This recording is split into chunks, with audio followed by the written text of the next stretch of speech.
Hello friends, चलिए अब जो हम स्टार्ट करने जा रहे हैं ISLM कर्व चैप्टर के साथ। बहुत ही इंटरेस्टिंग और एग्जामिनेशन पॉइंट ऑफ व्यू से बहुत ही इंपॉर्टेंट चैप्टर है। बड़े ध्यान से एक एक चीज़ सुनिए और समझिएगा। ISLM कर्व, सबसे पहले आपको ISLM कर्व का मतलब पता होना चाहिए कि ISLM कर्व की फुल फॉर्म है क्या। देखो, IS का फुल फॉर्म है इन्वेस्टमेंट सेविंग्स कर्व, जबकि LM का फुल फॉर्म है हमारा liquidity preference slash money supply curve. ठीक है, अब हम सबसे पहले अपना डिस्कशन जो है IS के साथ शुरू करेंगे, that is investment savings curve. लेकिन इसको समझने के लिए हमें सबसे पहले कुछ बेसिक बातों को समझना होगा, जो हम एक एक करके अपना डिस्कशन स्टार्ट करते हैं। आइए, तो सबसे पहले हमारा डिस्कशन शुरू होने वाला है किस पे? IS कर्व पे। IS कर्व को समझने के लिए स्टेप 1 आपको जो समझना पड़ेगा, that is the investment demand function. Now what is this investment demand function? बहुत सिंपल है यार, तुम्हें पता है मुश्किल कोई चीज़ होगी तो मैं पढ़ाऊँगा ही नहीं। ठीक है, तो बहुत ही सिंपल चीज़ है। आइए देखते हैं इन्वेस्टमेंट डिमांड फंक्शन एग्जैक्टली होता क्या है। देखो, एक बड़ा सिंपल सा लॉजिक है कि अगर कभी भी rate of interest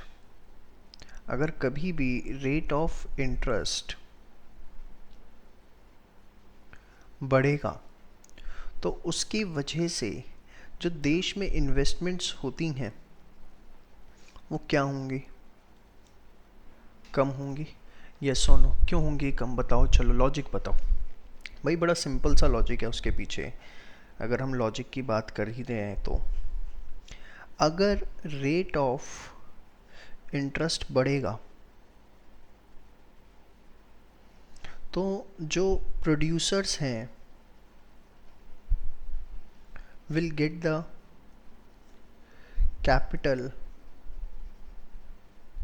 eight higher rate of interest. उन्हें जो कैपिटल मिलेगी वो हायर रेट ऑफ इंटरेस्ट पे मिलेगी। अब उन्हें अगर जो कैपिटल है वो अगर हायर रेट ऑफ इंटरेस्ट पर मिलेगी तो होगा क्या? This will increase the operational cost. जो ऑपरेशंस की कॉस्ट है उनकी बढ़ जाएगी, क्योंकि उन्हें capital higher rate of interest पे मिल रही है, जिसकी वजह से क्या होगा? Profits of producers will start falling. हाँ या ना?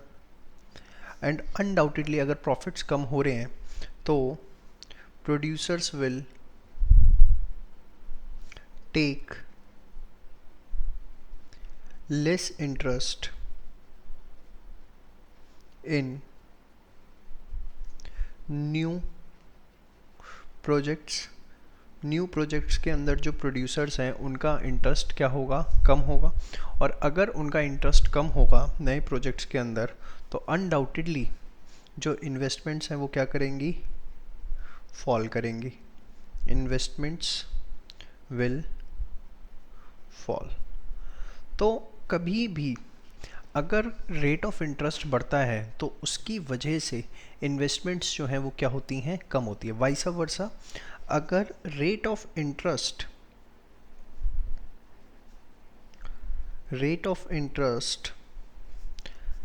कम होगा तो इन्वेस्टमेंट जो हैं वो बढ़ जाएंगे। क्यों? पूरा एकदम रिवर्स प्रोसेस चलेगा।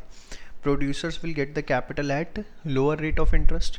This will decrease the operational cost. Profits of producers will start increasing.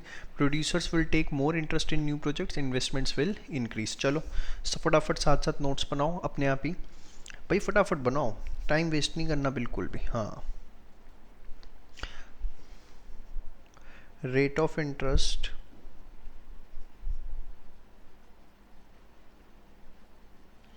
कम हुआ तो producers will get the capital at lower rate of interest. ये सुनो, जिससे क्या होगा, this will decrease the operational cost, yes or no, profits of producers will start increasing। हाँ या ना। और उस सिचुएशन के अंदर अनडाउटेडली इन्वेस्टमेंट्स विल इंक्रीज। सारे लॉजिक्स आपको अच्छे से क्लियर होने चाहिए, और ये नोट्स जो हैं बहुत अच्छे से बनाओ बेटा, नोट्स में किसी तरह की कोई कमी नहीं होनी चाहिए, ठीक है। तो आपने इन्वेस्टमेंट डिमांड फंक्शन मेरे साथ देख लिया है, फटाफट सारा आप ये नोट डाउन कर लें एक बार, ठीक है। अब अगर हम देखें तो कैन आई से, बड़े आराम से एक एक चीज़ समझो, कोई जल्दीबाजी नहीं है। There is a inverse relationship, yes or no, inverse relationship between rate of interest and investment. Rate of interest और इन्वेस्टमेंट के बीच में कैसा है, इन्वर्स रिलेशनशिप है, जिसकी वजह से अगर मैं इनका कर्व बनाता हूँ rate of interest and investment का, तो इन्वेस्टमेंट कर्व विल बी कैसा होगा बताओ।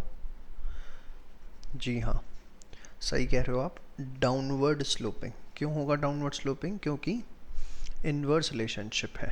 अब बेसिकली मैं इतनी तो उम्मीद करता हूँ कि आपका इतना ज्ञान ठीक है, ठीक है, और ये भी ठीक नहीं है तो फिर बच्चों वाली वीडियो देखो पहले। यहाँ तक आपको क्लियर है। तो अगर हम इसका एक बार कर्व बनाएं कि कर्व इसका कैसा होगा, देखिए ज़रा, कर्व बनाते हैं एक बार।